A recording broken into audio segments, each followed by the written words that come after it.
이렇게 인사합시다. 당신은 극동교회 보석 같은 존재입니다.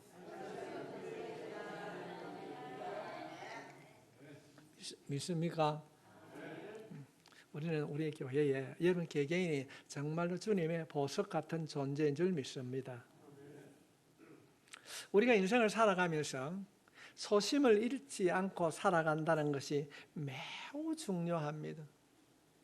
소심을 잃지 않고 살아간다는 것이 정말 중요합니다. 무엇을 하든지 그런데 그 중요한 초심을 유지하는 것이 어렵습니다. 그러나 너무 중요합니다. 특별히 그 가운데 우리들이 신앙의 초심을 잃지 않고 그 초심대로 신앙생활을 하는 것이 너무 중요합니다. 교회 안에 일어나는 모든 문제들은 신앙의 초심을 잃어버리기 때문에 문제가 발생하기도 합니다. 오늘 이 시간에는 주님께서 주신 누가복음의 말씀을 통하여서 어떻게 하면 우리가 신앙의 초심을 잃어버리지 않고 실수 없는 삶을 살 수 있는가를 살펴보려고 합니다.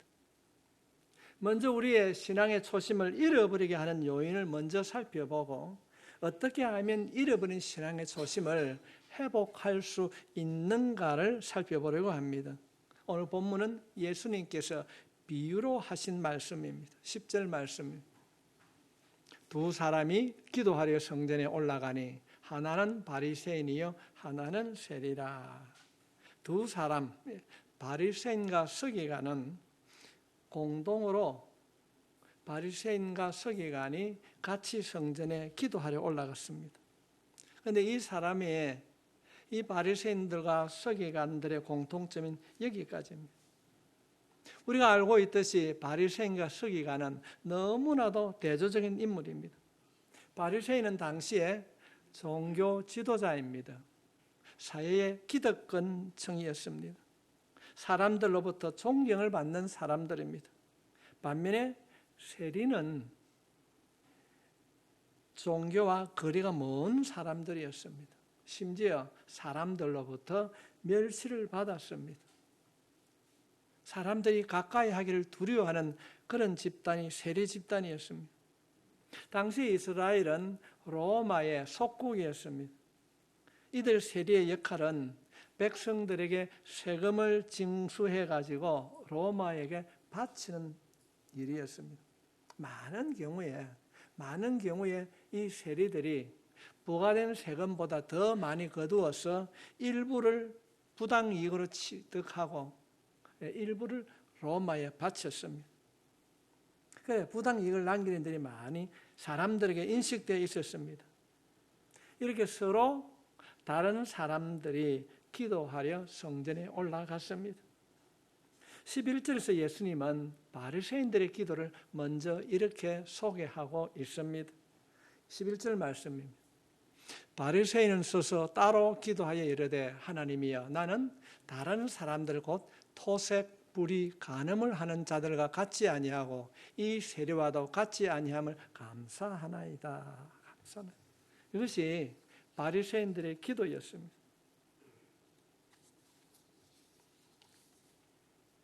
먼저 기도하는 자세를 말하고 있습니다. 서서 따로 기도했다고 말하고 있습니다.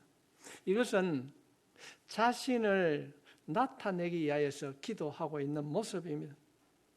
바리새인은 기도하려 성전에 올라갔지만은 하나님과 대화를 하는 것이 아니라 자기 자랑을 하기 위해서 성전에 올라간 것을 우리가 본문에 있는 말씀을 통하여서 볼 수 있습니다.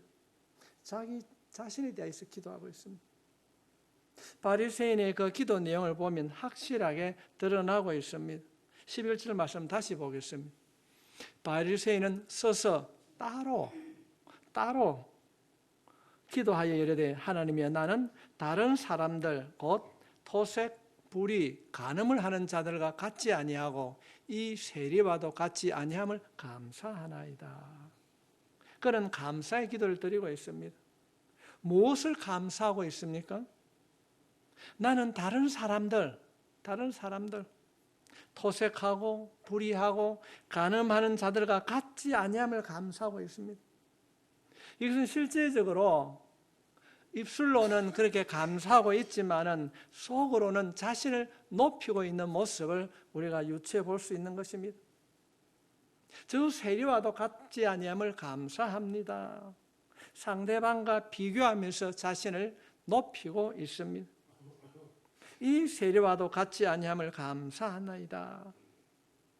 성도 여러분, 이것은 기도가 아닙니다. 외형적으로 자신의 행동을 자랑하고 있는 것입니다. 얼마나 자신이 깨끗하고 의로운 사람인가를 하나님 앞에 자랑하고 있는 것입니다. 다른 사람과 비교하면서 자신을 높이고 있는 것입니다. 우리의 신앙에서, 우리의 신앙생활에서 신앙의 초심으로부터 멀어지게 하는 첫 번째 요인이 성경은 이것이라고 말하고 있습니다. 다른 사람을 내려다보는 것, 다른 사람을 판단하는 것, 이것이 우리 신앙에서 초심을 잃어버리게 하는 첫 번째 요인이라는 것입니다. 혹시 하나님 옆에 있는 저분과 같지 아니함을 감사합니다. 그렇지는 아니하겠지요? 다른 사람과 혹시 여러분 비교하고 있지는 않습니까? 교회 안에서는 이런 비교가 없어져야 됩니다. 나 이 집 사람이 저러면 안 되는데, 교회 안에서 다른 사람과 비교하는 의식이 사라져야 된다는 것입니다. 성도님, 우리가 교회 밖에서 만나는 사람들을 생각해 보십시오. 교회 밖에 있는 모든 사람들은 예수가 아닌 곳에 소망을 두고 살아가고 있습니다. 이익을 위하여서라면, 자기에게 주신 어떤 유익을 얻기 위하여서는 수단과 방법을 가르지 아니하고 타락한 이들의 삶을 바라볼 때에 우리는 어떤 마음을 가집니까? 하나님, 저 나쁜 사람들과 같지 아니함을 감사합니다. 이런 마음을 가집니까? 그렇지는 않아야 할 것입니다. 하나님을 모르고 세상 가운데 사는 저 불쌍한 영혼들을 하나님 구원해 주십시오라고 기도하지, 저 사람들과 같지 아니함을 감사하나이다, 우리는 그렇게 하지 않을 것입니다. 우리는 이 바리새인과 같이 나와 함께 예배 드리러 온 그 형제 자매를 내려다보면서 평가하고 남의 말을 하고 있지는 않습니까? 오늘 이 말씀 앞에서 우리는 스스로 자신을 돌아보고 정직해야 될 줄 믿습니다. 그런 마음이 있다면 그것이 우리를 신앙의 초심으로부터 멀어지게 하는 첫 번째 이유라는 것입니다. 성도 여러분, 다른 사람을 폄하하고 평가하고 내려다보는 이것이 우리의 신앙의 초심을 잃어버리게 하는 것입니다. 이웃은 평가의 대상이 아니라 섬김의 대상인 줄 믿습니다. 옆에 있는 성도 한번 보십시오. 어떻습니까? 섬길 수 있는 분입니까? 한번 그렇게 고백합시다. 섬기며 살아가겠습니다. 아멘. 우리 말로 쉽게 말하면은 바리새인이 성전에 가서 기도하러 올라갔어요. 따로 서서 손을 들고 기도합니다. 하나님, 졸마와 같이 도둑질하는 세리와 같지 아니함을 주님 감사합니다. 이런 이야기지 않습니까? 다른 사람을 평가하고 판단하고 폄하하는 이것이 우리의 생활 속에 나타나게 되면은 우리의 신앙, 그 초심을 잃어버리게 한다고 본문은 가르쳐주고 있습니다. 두 번째로 우리의 초심을 잃어버리게 하는 것이 무엇인가? 내 행위를 내세우는 것입니다. 12절 말씀 보겠습니다. 나는 일회에 2번씩 금식하고 또 소득의 11조를 드리니다 하고. 바리새인은 이런 얘기를 합니다. 이 바리새인은 토색하고 가늠한 자들과 함께 기도하려고 온 세리를 내려다본 후에는 자신의 행위를 내세웁니다. 하나님, 나 김 집사, 이 집사 같이 아니면 감사합니다. 자신의 행위를 내세우는 것 중에 첫 번째가 무엇입니까? 금식을 한다고 그렇게 말하고 있습니다. 일회에 2번씩 금식합니다. 당시의 바리새인들은 일주일에 2번씩 금식했습니다. 그것이 바리새인들의 종교법이었습니다. 금식하면 참 힘이 듭니다. 저도 지금은 금식을 잘 안 하는데 초창기에는 정말 금식을 많이 했습니다. 개척하고 난 이후에 할 수 있는 길이 없었어요. 그때는 금식을 참 많이 했습니다. 그냥 밥을 굶는 것이 아니라 금식하며 기도하는 일이 참 힘이 들었습니다.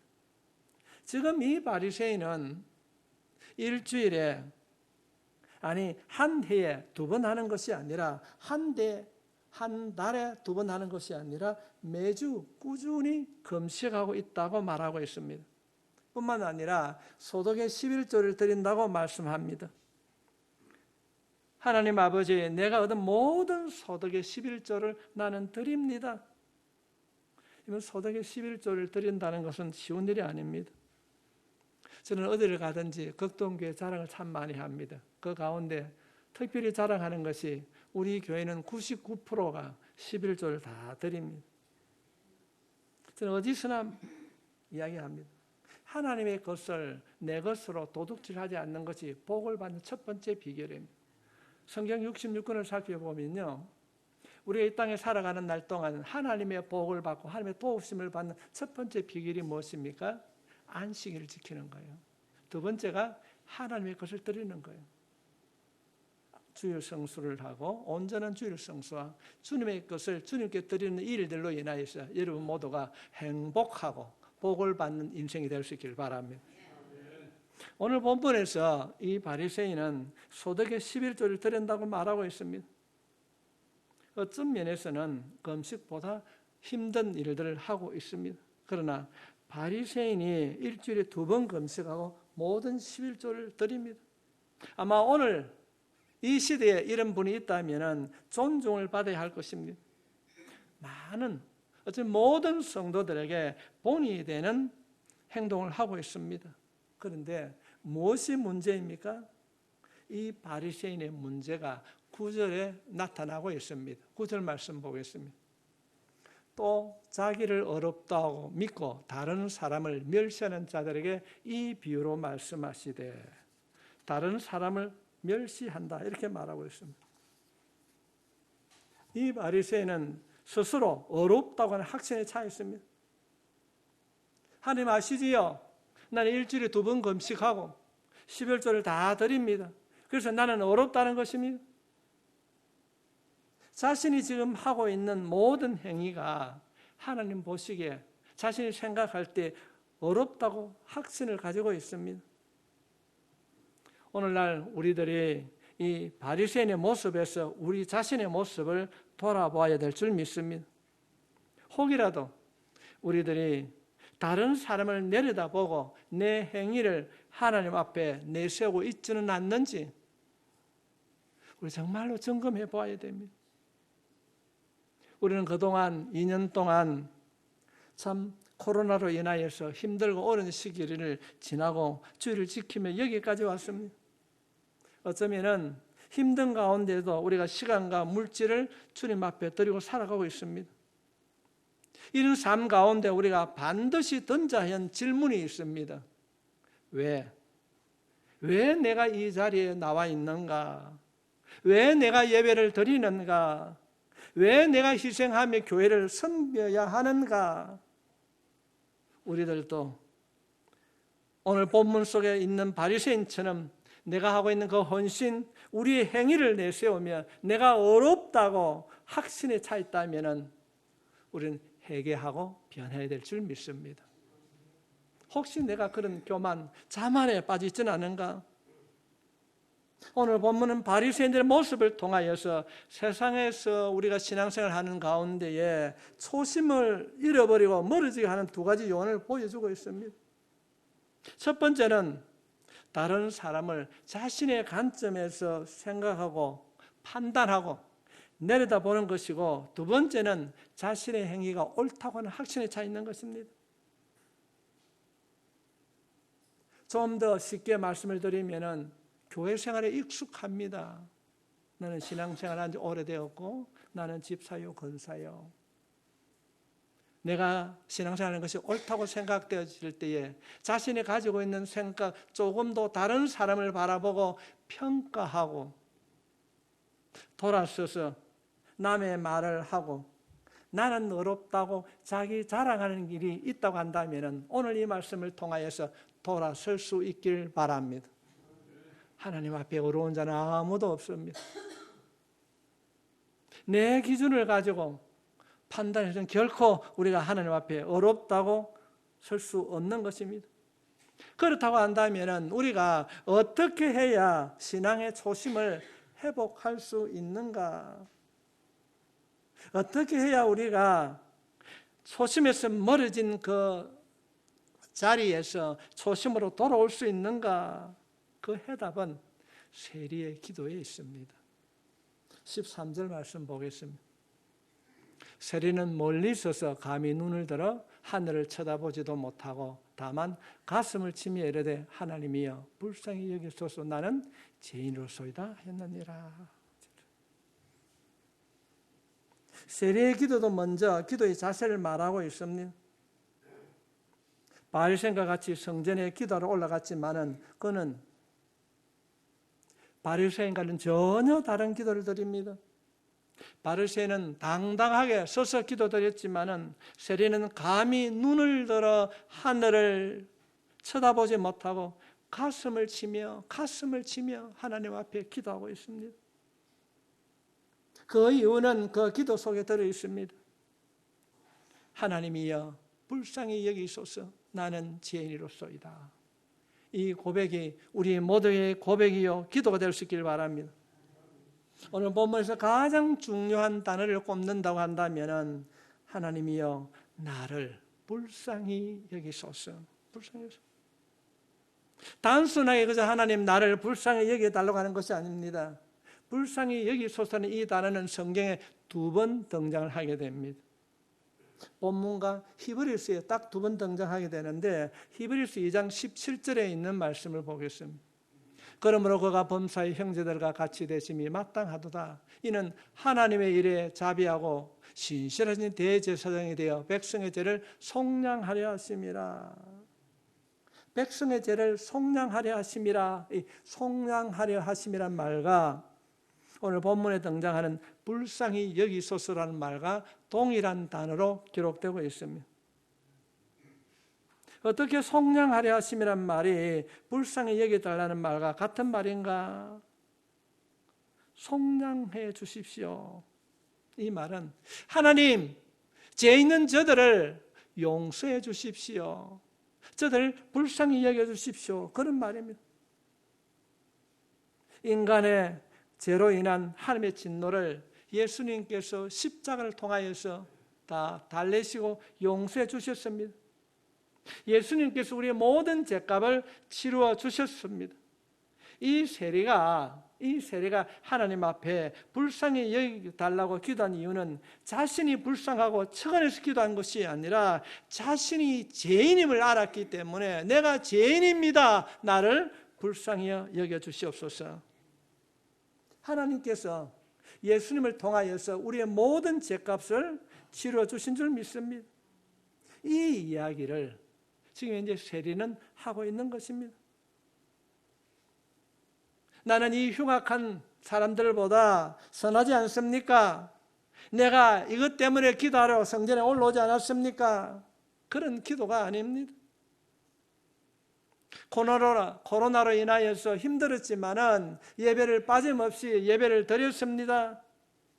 그렇게 자기의 삶을 기도하지 않고 이 세리는 예수님을 알지 못하는 저들의 죄를 불쌍히 여겨달라고 기도했다는 것입니다.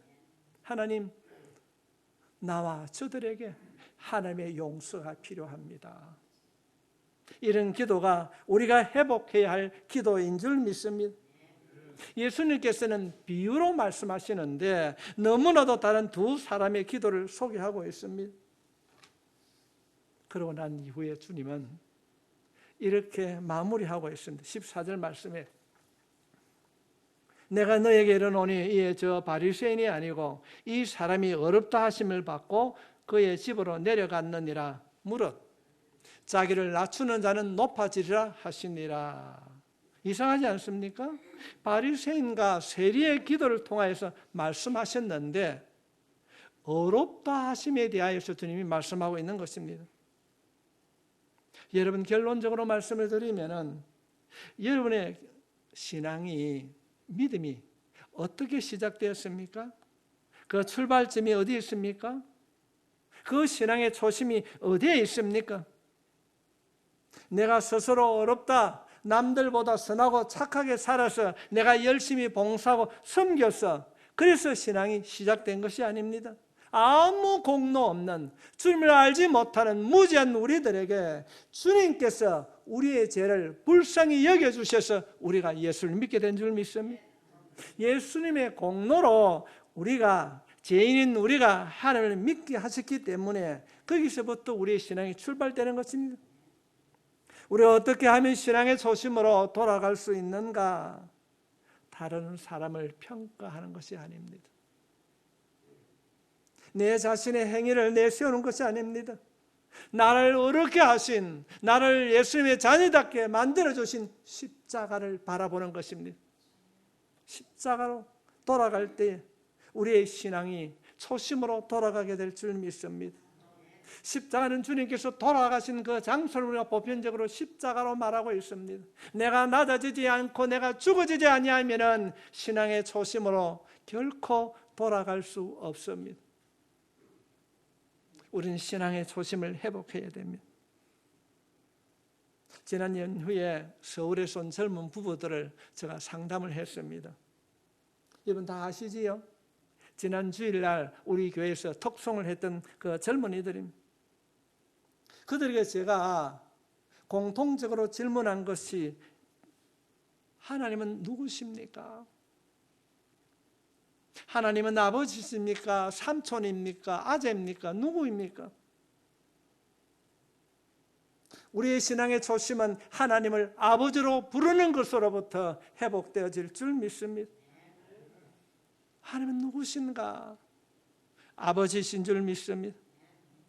이 사실을 우리가 입술로 고백할 뿐 아니라 생활 속에서 내 아버지신 그분 앞에 숨기는 것이 아니라 내 자신 있는 그대로 내려놓을 때에 하나님께서 우리를 회복시켜 주실 줄 믿습니다.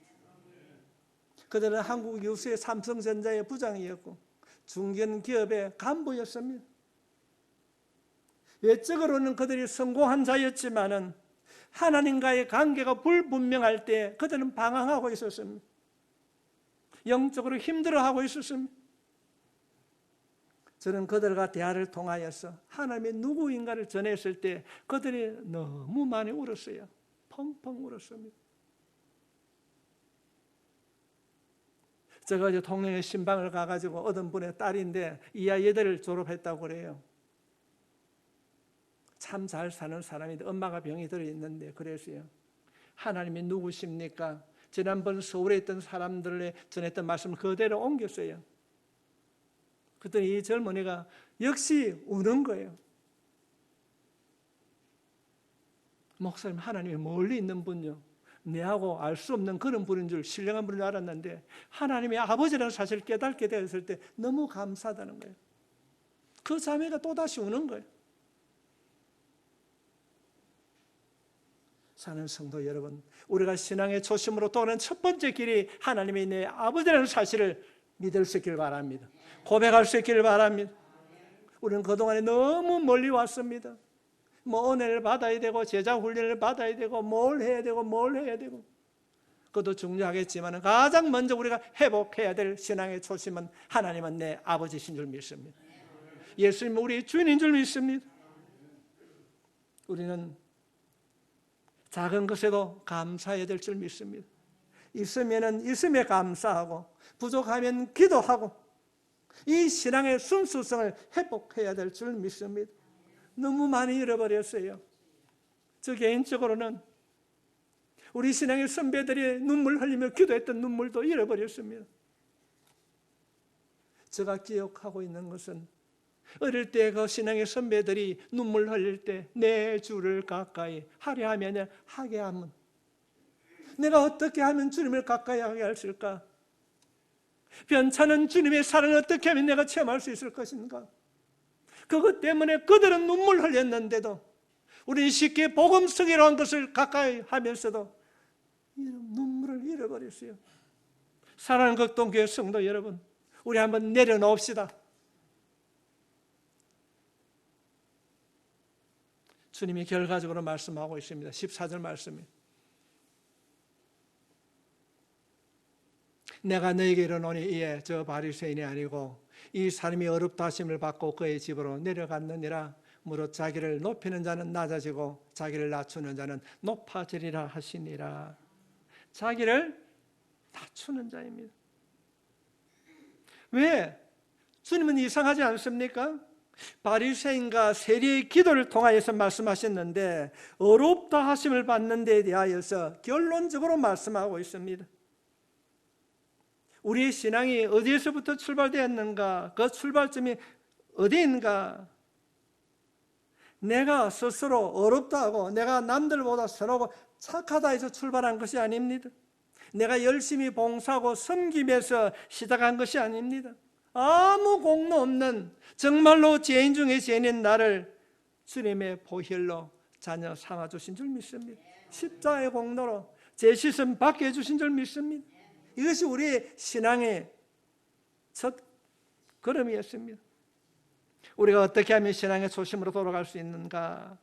사람을 평가하기 전에 우리 자신의 행위를 내세우는 것이 아니라 나를 어렵게 하신, 나의 죄를 속량하신 십자가를 바라보는 것입니다. 우리가 신앙의 초심으로 돌아갈 때에 십자가의 사랑이 우리를 덮어주실 줄 믿습니다. 사랑하는 성도 여러분, 우리 너무 멀리 왔습니다. 하나님의 사랑을 잃어버렸습니다. 사랑하는 극동 가정 여러분, 복음만이, 하나님의 말씀만이 우리의 신앙을 회복시켜 주실 줄 믿습니다. 우리 신앙의 초심을 회복합시다. 우리 모두가 기하고 판단하고 평가하는 자가 아니라 모두가 섬겨야 할 이웃입니다. 우리 신앙의 초심으로 돌아갑시다. 복음만이 우리를 어렵게 하고 그 은혜만이 우리를 새롭게 다듬어 주실 줄 믿습니다. 남의 말 하지 맙시다. 한다면 서로 칭찬합시다. 당신이 최고야. 듣고 맙니까? 한번 합시다. 당신이 최고야. 아멘. 우리가 오늘 이 말씀을 통하여서 나는 신앙의 초심을 잃어버리고 있지는 않는지 다시 한번 자신을 돌아보고 자신을 다듬어갈 수 있길 바랍니다. 가진 것이 많아서 너무 편안해서 너무 바빠서 십자가를 잃어버리고 살고 있지는 않습니까? 오늘 이 말씀을 통하여 우리 스스로 한번 돌아볼 수 있기를 바랍니다. 돌아볼 수 있기를 바랍니다. 신앙의 초심으로 돌아가야 됩니다. 우리 할 수 있습니다. 우리 섬길 수 있습니다. 주님의 십자가를 바라보고 남을 나보다 낫게 여기는 그런 믿음으로 나아가게 될 때에 우리의 신앙이 초심으로 회복될 줄 믿습니다. 기도하겠습니다.